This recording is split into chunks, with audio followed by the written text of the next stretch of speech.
Everybody, welcome. Here we are. We're at the end, the season finale of Everybody's Talking About It. The show where we talked about everything that everybody was talking about, and the show that everybody was talking about. But guess what? It ain't over. We're going to still have more for y'all. But right now, this is season 1, season finale, where I'm going to honor black girls. Got one on my shirt right now, the Honorable Queen, Lauren Hill. So we're going to honor some more that we got with us today. Give it up for my girl, Vicky. Woo! Hey, Vic. Hey, baby. Queen Victoria. What's up? Give it up for my girl, Ree. Donna. Hey, Ree. The boss.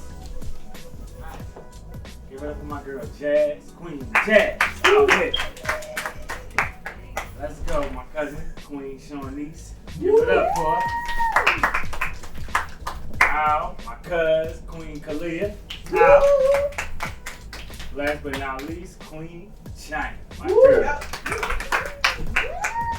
Whoa! How y'all beautiful black sisters doing? All shades of brown, looking good. Let's sit down and let's talk. I want to talk to y'all.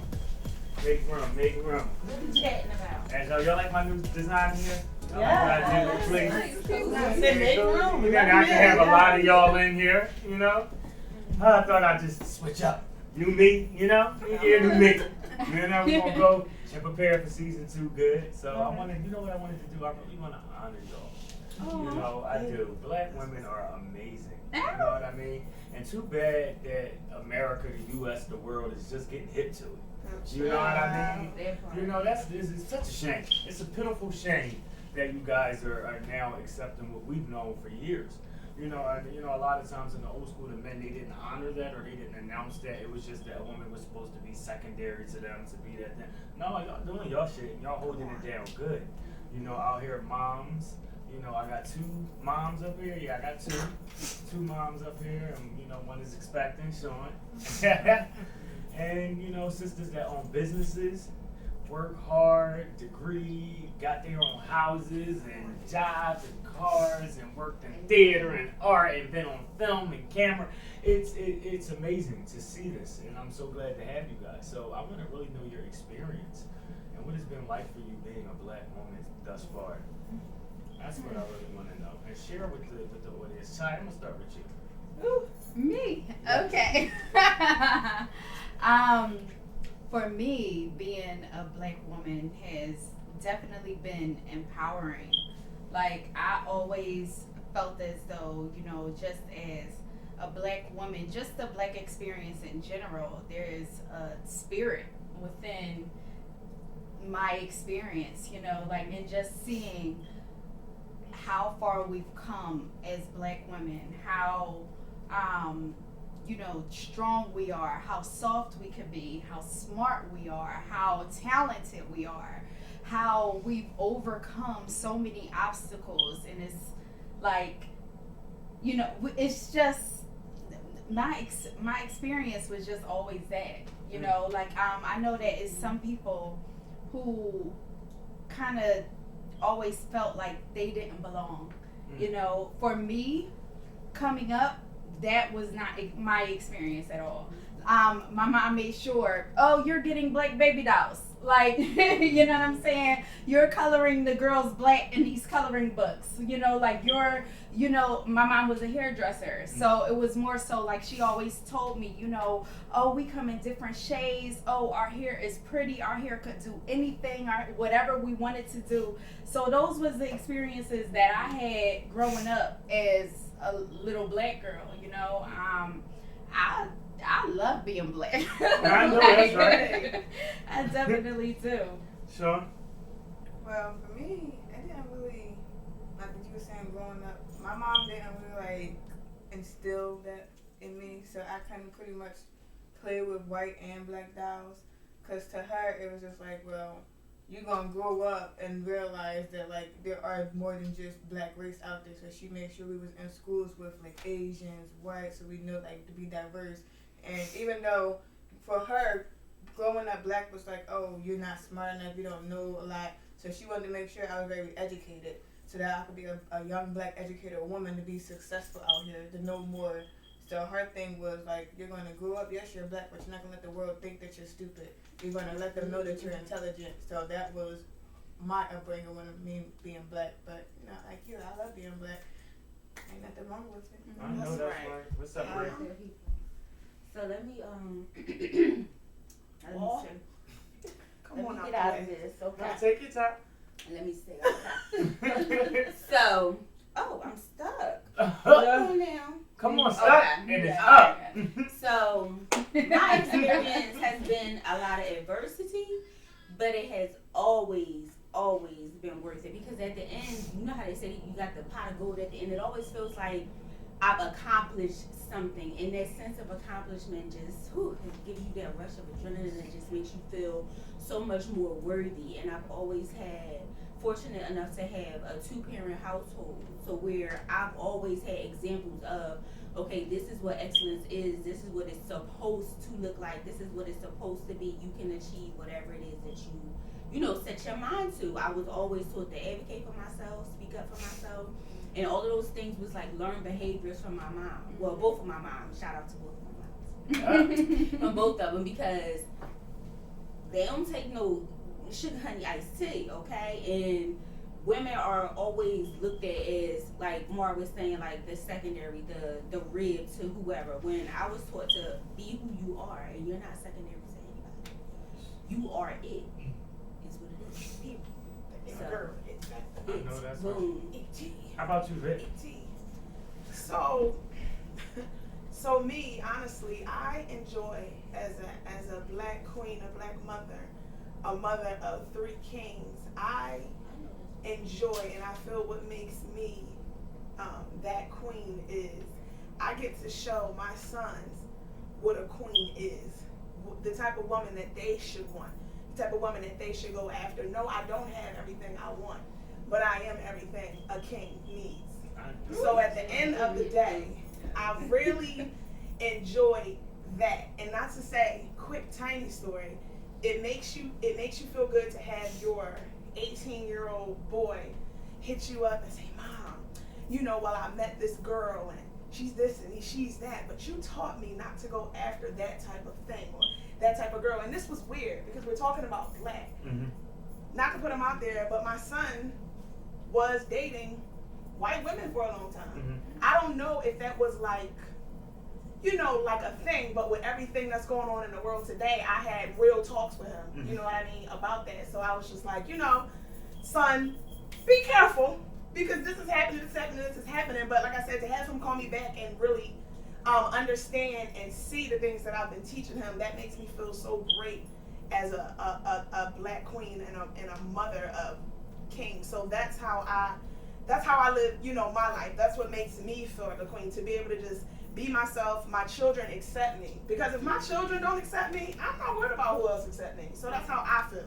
So that's what I feel about being a black. Those are my accomplishments. Let's go, Tess. I know that's right there. For me, I think my favorite part about being a black woman is the versatility.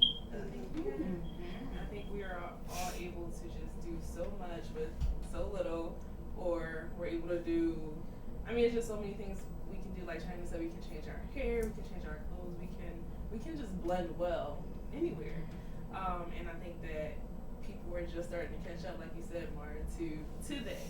I feel like I've grown up with a lot of people who were supportive, a lot of black women who were supportive of me. You know, some are like, you can do whatever you want to do, you can do this, but also, and as I've gotten older, I've just been exposed to more and more black women. And like now I feel like we're in a time where like black women are really supporting each other, and like I love to see it. That is like one of my favorite things. I love, like I could walk up to China and not know China and say, hey girl, I love your hair. I feel like more black women are more willing to do that now, and that maybe they weren't willing to do. You know, I feel like even, you know, just meeting people are just more willing to compliment and just like be friendly. And like, I love that. That's probably one of my favorite things. So that's high. How about you, Khalid? I guess my experience, I think the thing I love the most about being black is just knowing that we make the world go round. Without us, there's no culture. I mean, I would like to say that's in this. Oh, but I'll add my own personal, my own personal piece to it. Growing up, I was never really taught that I couldn't do anything because my family, primarily my mom, always, if it was something I wanted to do, if I wanted to play the violin, if I wanted to dance, if I wanted to be in a school play, if I wanted to write and submit poetry to this poetry contest, my family was with it. And usually it turned out to really good results, successful results. So I see a lot of times where a lot of other black people don't have that type of structure, or even people in general, so I won't generalize like that, but I am grateful that I had that support from a young age because it taught me that I can do anything I want to do, and that because, granted, we are black and we do have to work twice as hard to get half as far, but like I said, we're the culture, so our extra work shapes the world. You can't do nothing without us, because one day, if black women just decide to stop taking care of everybody, world stop, like Beyonce said, right? And then that's how that goes. So I wouldn't want to be anything else. There's nothing else I want to be besides a black woman. I definitely agree. I felt that. Yeah. And I can honestly commend you all. I was raised by a strong black woman. She had to be strong. I've noticed her fight in life. She's, dealt with a lot of things. She's not here, in the present. She's living, I'm sorry. She's not here out. She's not here filming right now. But I'll give her flowers all the time because I always say I had a sacrificing mother, which was always her thing. My mother, breathes her children. You know what I mean? It's a lot of things that you can do to hurt my mother, but the main one is against her children. My mother is a protector. That's her aura, her nature. That's just who she is. So I had that fighting black woman. So I know what it feels like to see sacrifice, to see hurt, to see pain, to see the many tears at night. All of that stuff that that you have to go through when raising your children, and especially when you have to raise black men. That because it was starting. Okay. This isn't like something that we said. This wasn't something that's starting now. You understand, like all this violence and stuff in the neighborhood. We grew up, in that. It was always that. Of course, it's worse now, but it was the same thing. It was all of that. So you have to raise your children in a way, and she did just that. And and I always like to pinpoint that out about women. You said that, Khalid, that where would we be without the black woman? It's a lot of places that people don't realize that black women are behind the forefront. And the back burner of her. They didn't get the credit for it because of the time period or where they were in life or how it was presented or who stole their idea from them. It's always this miscommunication. But I don't care. I'm here to announce it loud and proud. The black woman needs to be honored because it's a shame. It's a shame that we don't get a chance to see that. You know how many women out here are making a difference? They are making a difference, and they are women of color and don't even know it. You black women are out here being doctors, lawyers. We see it all the time, and thank God we are starting to even see it portrayed on TV. And characters like Olivia Pope and Annalise Keating and all of these roles that these women are taking on that are strong and that's giving voice to the voiceless or giving people that don't know how to say it. So let's speak on that. How do you feel about how you guys are even now brought to the forefront? What can you speak on that? Go ahead. Can I speak on it? As you were talking about the adjectives when you were describing your mom and just built not only your relationship with her, but just her level of protection basically to the outside world and, protecting you and your siblings. I think we as black women, we're so used to being defended. So strong black woman is something we definitely take on with pride, but it's like also a double-edged sword because with something that displays so much strength, people stack stuff on top of it and never expects it to break. Yeah. So it's like one of those things like who checks on the strong friend? Like, so it's like, it's a hard thing when you are automatically something, but you kind of don't want to be it sometimes. Because sometimes you just need to sit and cry. Transparency time, I definitely had like a sit and cry moment actually yesterday because I felt like, you know, people that I make sure I rally behind, they weren't very supportive with me with something that I was doing or I've been trying to do. And I just kind of had a breakdown with one of my other friends, like, I don't get it because I let everyone else cry and break down and their world falls to the front. And I'm right there with you, like, it's okay, you got this, you doing this, you need my help. And then I just felt like I wasn't getting that support back. I was like, it's just not fair. And I just feel like there's so many women, black women, that feel like that and they can't voice themselves. So it's wonderful, it is refreshing to see that appreciation. I just do wish it continues to trickle on, and then even to the point where people start to take that initiative to check in on us, both in a mental and like a physical capacity. Because stress manifests all over the body. So, Anybody want to add on to that? Go ahead, Jeff. I think, and back to your question about how we're portrayed on TV, I feel like while we see more black women on TV, I feel like we're still portrayed the same in terms of like we realize how much pressure is actually on a black woman. Like recently, so I've been watching Being Mary Jane, right? Well, because I never finished it. So I'm like, let me finish it, right? Why now? I don't know. So I'm watching it, and then I think about like How to Get Away with Murder, or like you said, think about Scandal, or just anywhere where like the black woman may be I'm so glad you brought this up. the center of attention on the show. But it's just so interesting. They all carry the same weight. It may be carried differently. She may have this job. She may have this job. She may have kids. She may not. But it's just like it's this. If it's not her taking care of her kids and working, she's taking care of her family and working. If it's not her family and working, it's students or it's someone else's kids, or it's just like it's always something. And I feel like in that aspect, being portrayed on TV, it's like, oh, black women are so strong, and at the end of the day, they'll get through it. And it's like, yeah, we will, but hello, where's the help? I was just about to say that to get to her point, because even with me saying that about those particular characters, do you notice the way that they sacrifice those characters, though, like about the things that they take away from them? So what I mean by that is Annalise Keating, Olivia Pope, all these characters are not able to have children. They don't have fulfilling lives. They have to sleep with other people's spouses and all of that because they you feel like their job. Because you have to be that strong of a black woman that there's no way that I could ever have a life of happiness outside of this hard job that I have to do by taking care of the president, or I have to take care of these kids who are murdering each other. It's always that, and that's the hard thing about sometimes watching these characters, because as strong as they are, they're so, like martyrs for like everyone in their lives and society in general. And like I said, it just gets hard sometimes always having to be the sacrificial lamb to everything and everybody. It's never a happy ending. Like if you ever watch movies or like love movie, everything is rooted in like trauma. Oh yeah. And people think like specifically for the black woman. Yeah, especially like, and it's like, don't get me wrong, people have grown greatly from trauma, but also a lot of things that we consider strong traits, especially in the black communities, or valuable traits, it comes from trauma, and it's not a trait. It's a reaction. It's a habit. Like they're used to doing certain things because they've been traumatized in the past, and it's just like, where's our happy ending? And it's sad because we don't feel like it's realistic if it happens, because we hardly ever see it. Even in fiction, like we can't even dream to have a happy ending sometimes, and it sucks. That's why I honor that people paint, and I don't like that. Me, so I don't like it at all. I feel like we should, like you guys were saying, we shouldn't have to sacrifice this to have that. Like it's attainable. Like you can have a good job. Like you can have good, healthy relationships. And I feel like on television, it's like they're giving us a toe in the door, but not necessarily a foot. So it's like, okay, we'll put you on TV. We'll cast you as a lawyer, but you got to take this L because we still need to, pull you back. You have to be a mistress to somebody. Yeah.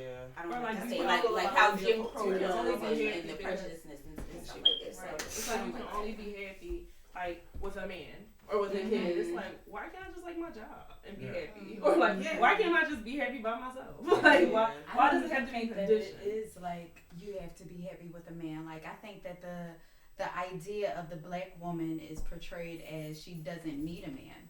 Like it's more so like, just she could do it all on her own. Yep. Or, like even with black men, like that is like an assumption.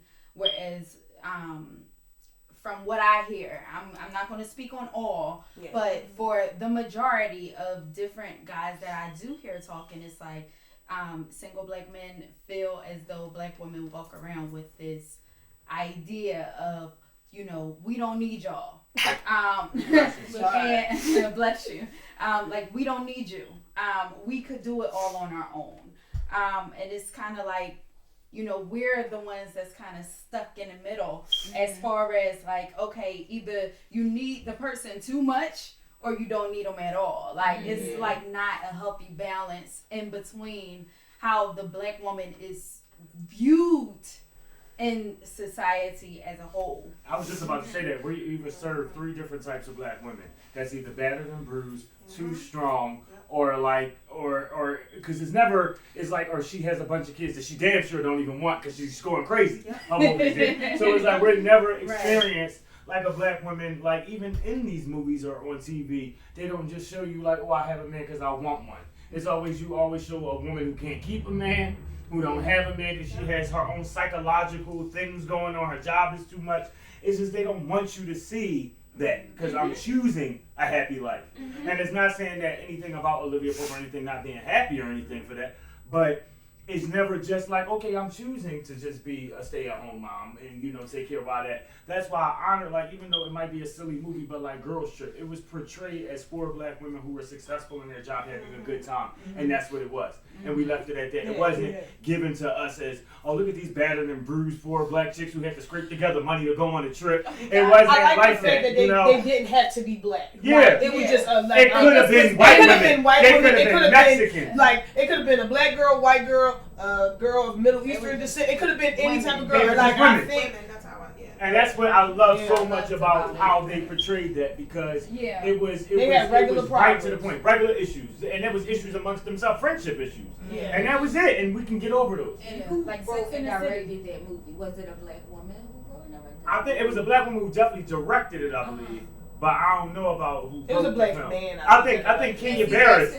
I believe Kenya Barris did it. And that's why it was portrayed the way it was, and we received it that way because we had people who look like us who are writing our narrative. So not to say, what's the show that I love so much? Oh, How to Get Away with Murder.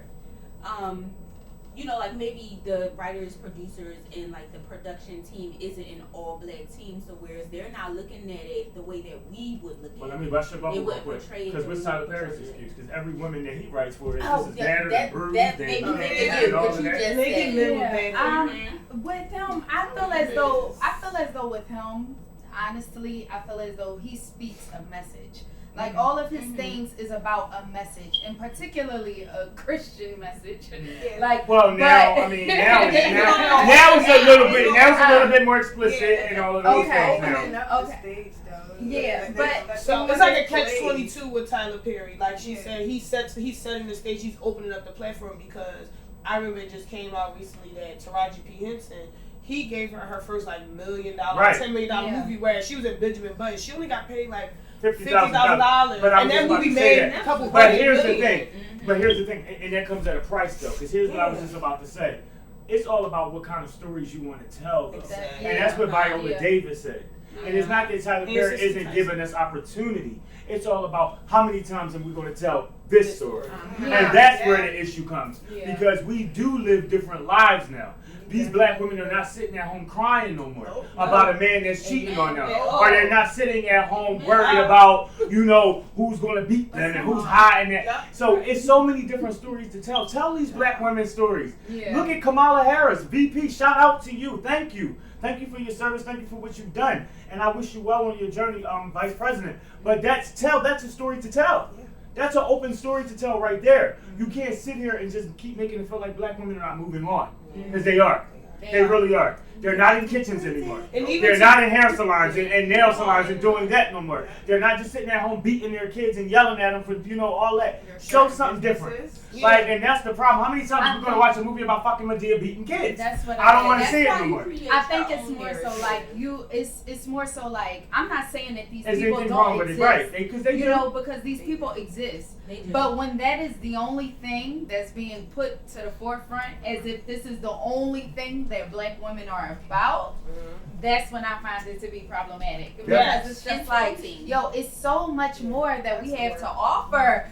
Just even black black movies in general. Yeah. You know, that's a little bit off topic, but I'm like, could we just see them be people? Yeah. Please, like, I would just appreciate that. And it's Like, giving them an excuse to laugh at us. The white people love to laugh at In us. most black movies, they always make us the black angry woman. Yeah. And Gabrielle Union spoke that because she's typecasted in that way, where she's usually angry in the All the film time, yes. and mad, and she, you know, she can't keep a man and all That that. new TV And- show yeah. with Jessica Alba, LA Finest, she was, she's a cop, but Jessica Alba is like the fun, The funny spirited spirit cop, one. and she's the angry black woman cop because of She's been drama and she's been had beat trauma. up. She lost her baby, and the guy who her baby was by, they broken up. So now she's just angry all the time. She sees all these different men. So I feel like we're always portrayed to stick around. It's like we have no. It's crazy. We That's have. why I don't go watch ahead, TV like that, and I don't watch Yeah. movies like that. Wanna know what I do with my free time? I read. Absolutely, I read. Yeah. I do puzzles. I, do a lot of research, like just for GP, because statistically, like when I went back to school, my goal was, all right, I want to get my master's before I turn 30, because I don't see a lot of people who look like me, who have master's degrees, who are counselors, who are in the field that I was going into. And I wanted to create that narrative for myself because I wasn't seeing it anywhere else. Sometimes you just gotta take the bull by the horns and do your thing and not have everybody else dictate to you what you're supposed absolutely. to be, Hold on, what y'all. it's supposed to look Because I like. don't want to miss this mark before because we're running out of time. I'm getting there. Yeah. I really want to shout out because a lot of y'all are doing big things, and I really want to bring out the big things and talk about the good things that y'all got going, businesses and shows and all of that, and I just really want to talk about those things. So, Kalia, in a couple of little seconds, give us a shout out about your business and let us know what you do. First. All right. All right, so hi everyone. Again, my name is Kalia. So I run a fitness and food blog by the name of Cheat Day, a girl's trek through eating and sweat. Basically, to talk about my journey for the last 6+ years, with basically revamping my fitness lifestyle and both my eating habits, and basically that it is okay to fall off as long as you get back up. So please check me out on check me out on Instagram at cheatday_the blog. Check out my website, which is cheatdaytheblog.com. Has some cool posts, some recipes, some cool interviews with some people that's involved in the fitness and food world. Check it out, and I would love to hear you guys' feedback. Hey, give it up for it. Jack, you working on something too, ain't you, baby? You want to give us a little sneak peek? Throw me out there like that. Yeah. I wasn't quite ready to share, but. All right, don't worry about it. No. So I'm gonna own it. It'll hold me accountable. Okay. I'll own it. So I am working on a candle business. I am Alright. making Woo. candles. I I'm love still. smell goods. Me too. It's just Very some good. tedious things kind of annoy you. I'm in the tedious stage where I'm still like I'm still trying to master a particular It's not tedious. candle. Get ready for new candles. That's all we're Yeah. going to say. Wait, I'll tell you the name of it. Okay. So the name of it is Essentially Lit, and Ooh, that's cute. I Nice. like that. So, I like all right, that. that's too much. Move on. Hey! Like these essentials for me. Yes, I love it. So I'm gonna be honest with y'all. I don't have anything going on at the moment. I have a lot of ideas. Pray for my ideas because I'm very talented in a lot of Yes, areas. she is. So I'm very stubborn. We've done shows together. So I'm happy to be Whole around vocal so many talented queen, okay? women, and I'm with it. So y'all juicing me up. If you see me I in the got a lot perfect, going on inside of me. So if you seen the perfects, you know Vicky. I got a So lot going come on. through. Ray, come on, talk to us. Ooh. So I dibble and dabble in everything. Yes, she Okay, does. so the first thing that's near and dear to my heart is an all-natural skincare and body care line that I have, because you really have to be mindful of what you're putting on your body and in your body. Yes. So all of the products are organic, they're natural, from hair care, body wash, skin toner, hair growth oil, anything. It's impeccableBodyCare.net. It's also on Instagram at Impeccable Body Care. You can just hit that link and shop online, Google it, whatever you want. And I also do custom made items because I like to be jazzy, but I like for it to be one of a kind. So for my customers, they hit me up in whatever custom items they want: boots, headbands, pocketbooks, shirts, jackets. They put their order in, and I get it to you within 3 to 5 business days, and you lit. 3 to 5. 3 to 5, girl. 3 to 5. I keep all the materials on hand. I make everything by hand. I cut out the patterns by hand. So it really is one of a kind. Renaissance. Shout out to her. Give it up for free, y'all. Come on, Sean. Let us know. Well, I do chocolate covered treats from like wine boxes, strawberries, Oreos, pretzels, Okay. donuts, you name it. A dipping diva. Yeah, so my business is called A Taste of Sweetness because I love sweets, and you know, why not do something with it? So being in quarantine, stuck at home with a 2-year-old, I'm like, okay, why not start my business that I've always been wanting to do? So I feel like the quarantine kind of pushed me more to do that. Yes. So you guys can follow me on Instagram at @atasteof_sweetness for anything. I'm also coming up with Easter baskets because Easter's coming soon, and Mother's Day stuff too. All right. Ow. All right, so right now for me in the works, I'm not going to talk too much about that part, but Yes. something dealing with the youth that I'm really, really excited about. Black young women, Black young kings, I love it. So more information about that will be coming. But as of right now, I'm an artist and I'm sensitive about my Ow. So I am working on 2 projects that's coming up. I'm an actress. It's going to be called Here's the Cool Stuff and the People Pray. The writer is John W. Graves for both things. So I'm really excited about that. We start filming actually next week. So I'm pretty happy about that. Yes. I'm excited about that as well. It was an amazing season. Yes. It really amazing season. I really had a great time. Did y'all have fun? I had a ball. Shout out to I everybody. had a blast. You So- guys made me laugh. Especially you with your face. So y'all interested? Y'all interested in the season 2? Should I bring it Yeah, back? bring it on. Bring it back. Isn't too bad. Yes, how you gonna make everybody talk about it? Don't give us nothing to talk about. All right, I know that's See, right. see? So you know what I mean. And this is shout out to everybody. Shout out, and you know what it is? It's Mother's Day. So what we're gonna do is we're gonna shout out everybody. Happy Mother's Day to y'all. Happy Mother's Day. Happy Mother's Day to you, Vicky. Happy Mother's Day, Shorties. So Mother's Day, Mama. shout out to my mother and my grandmother, my godmothers, my aunts, my cousins, my sister. I love you all. Happy Mother's Day, and come out to season 2, and I'm gonna announce it soon. We got a lot of things coming. Oh, I ain't nobody got my merch on right now. Damn. Oh, well I got merch. It's coming. So hit the link in the bio and go get your merch. ASAP. We'll see y'all for season 2. I'm signing out of everybody talking about it. It's your boy Marjack.